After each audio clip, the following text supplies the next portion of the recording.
नमस्कार, सत श्री अकाल, अस्सलाम वालेकुम, जय हिंद साथियों। आप सभी का तहे दिल से स्वागत करते हैं यूजीसी एडा के इस महामंच पे। खास इन्फॉर्मेशन आप सभी के लिए जिन्होंने वेट कर रहे हैं कि असिस्टेंट प्रोफेसर बिहार की रिक्तियाँ, दूसरा बेट और तीसरा कितने सीटों पे होगी नियुक्तियाँ। इन तीनों बातों को आज हम करने वाले हैं डिस्कशन, और आपका क्या वेतनमान रहने वाला उस पर भी बात करेंगे।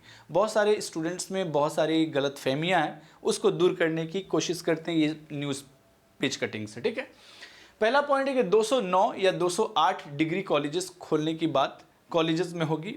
9152 शिक्षक प्लस कर्मियों की बहाली, शिक्षक प्लस कर्मियों की बहाली की बात किया गया। ठीक है, यहाँ पे पदों के सृजन प्रस्ताव पर प्रशासी पदवर्ग समिति की मुहर, जल्द ही ली जाएगी कैबिनेट की मंजूरी। कैबिनेट की मंजूरी में क्या बात हो सकता है उस पर भी हम बात करते हैं। आज जान पा रहे होंगे कि शिक्षा प्रतिनिधि के तौर पे खुले राज्य में खुलने वाले 208, वैसे तो प्रखंड स्तर पर डिग्री कॉलेज की बात किया गया है 534 प्रखंड स्तर पर डिग्री कॉलेजेस में, जिसमें पहला स्लॉट है 208 डिग्री कॉलेजेस की। इसका मतलब रिक्तियां अभी रहेगा बिहार में। दूसरा बात, डिग्री कॉलेज में 9152 शिक्षक एवं 76 सहायक या कर्मचारी की नियुक्ति होंगी, जिसमें 6656 मतलब लगभग 6700 के आसपास में आप मान के चलिए शिक्षक जो असिस्टेंट प्रोफेसर हैं, और 2500 के आसपास में जो है शिक्षा विभाग के कर्मचारियों की नियुक्ति की बात की गई है। 6656 शिक्षक में 208 प्रधानाचार्य, 208 प्रधानाचार्य, हर एक डिग्री कॉलेज का एक प्रधानाचार्य होंगे। उसके अलावा सहायक प्राध्यापक होंगे।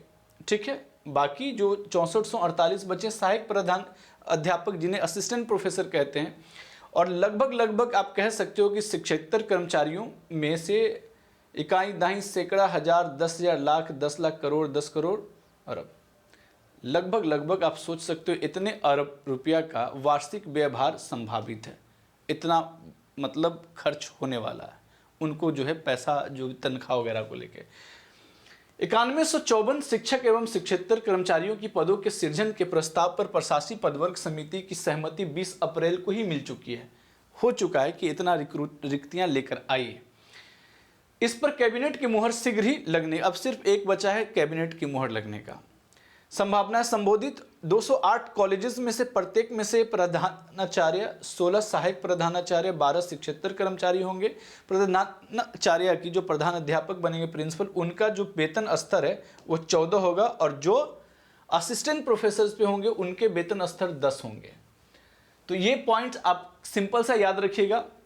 16 सहायक प्रधानाध्यापक अध्यापक में हिंदी के 2, अंग्रेजी के 2, अर्थशास्त्र के 2, इतिहास के 2, मनोविज्ञान के 2, भूगोल के 2, राजनीतिक विज्ञान के 2, समाजशास्त्र के 2, गृह विज्ञान के 2, गणित के 2। इसी तरह से मैक्सिमम जो आप देख पा रहे होंगे, जैसे इसमें एक और भी है पर्यावरण। देखिए यहाँ पे पर्यावरण विज्ञान के 1 सहायक प्रधानाध्यापक जो है होंगे। तो इस तरह से आपके लगभग हर एक जगह पे 2-2 सीट एक सब्जेक्ट में आपको देखने को मिल रहा है। दूसरी ओर प्रत्येक कॉलेज में होने वाले 12 शिक्षकेतर कर्मचारियों में उच्च वर्गीय लिपिक एक लिपिक, दूसरा है निम्न वर्गीय लिपिक के 3 सहायक, पुस्तकालय अध्यक्ष के 1 और लैब इंचार्ज के 7 पद होंगे। इसका मतलब है कि लाइब्रेरियन की भी वैकेंसी इसमें बनेगा, जो लगभग कितना है सीट यहाँ पे आप देख पा रहे होंगे। 2496 में लाइब्रेरियन की भी सीट होंगे इसमें।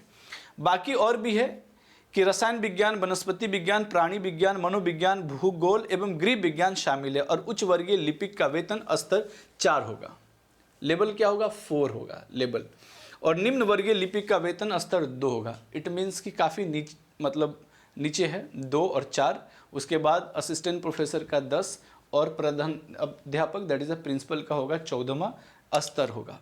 तो ये रिक्तियां तो साफ मुझे दिख रहा है कि आ जाएगा, क्योंकि कैबिनेट की मंजूरी कहीं ना कहीं मिल चुका है, सहमति मिल चुका है, सिर्फ इस पर मोहर लगना बाकी है। दूसरा चीज़ जो सबसे इम्पोर्टेंट आप जानना चाह रहे थे कि सर क्या बेट का एग्ज़ाम होगा कि नहीं होगा, दिस इज़ द बेट। अब आपको बता दूं, अभी झारखंड राज्य ने अभी जेट का एग्ज़ाम कंडक्ट कराया है। ठीक है, तो 100% है कि ये बेट का एग्ज़ाम आपका 100% होना तय है। 100% आपका बेट का एग्ज़ाम होगा ही होगा। रीज़न है कि बिहार में बहुत सारे ऐसे वर्ग हैं, ऐसे क्लास हैं जो रिजर्व कैटेगरी में आते हैं और उनका नेट क्वालिफाई नहीं है। उनका हक पूरा है कि राज्य स्तरीय जो कहते हैं ना कि एजुकेशन में रिक्तियाँ जो हैं उनमें अपना वो कहते हैं ना कि जगह बनाने के लिए उन्हें सरकार को भी वो बेट लेना ही होगा, नहीं तो लोग बहुत सारे लोग जो है न्याय के लिए चले जाएंगे कि इतने साल के बाद, बहुत साल हो गया बेट कंडक्ट कराए हुए, बहुत सारे लोगों को अपॉर्चुनिटी नहीं मिल पाया, बेट का बहुत समय से होड़ मचा हुआ है, तो बेट होना तय है। जो भी साथीगण बेट की प्रिपरेशन कर रहे हैं कंटिन्यू रखिएगा, लेकिन जिस तरह से TRE 1 TRE 2 दम तीव्रता से लिया था, बेट भी उसी तरह से लेगा, क्योंकि उनको रिक्तियां भरने हैं। और कॉलेजेस जितने भी है, बहुत सारी जगह पे कॉलेजेस की मान्यता मिलना शुरू हो गया प्रखंड स्तर पर, आप जाकर पता भी कर सकते हैं चीज़ें।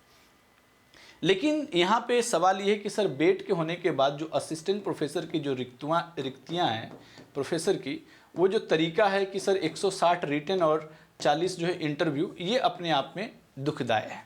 रीज़न ये है कि सर ये होना चाहिए आप इस तरह से कि सर 200 मार्क्स के पेपर कंडक्ट करा रहे हैं, कराइए, क्या है 200 मार्क्स का पेपर है आपका, ठीक है, कंडक्ट कराइए, कोई इशू नहीं है। तरीके थोड़ा सा चेंज कीजिए, तरीका यही होना चाहिए कि 180 और 20 मार्क्स का इंटरव्यू, 20 मार्क्स का इंटरव्यू अगर रख रहे हैं और 180 में आप क्या कर रहे हैं, 120 क्वेश्चन MCQ रखिए, MCQ, और आप 60 मार्क्स का रिटन लीजिए।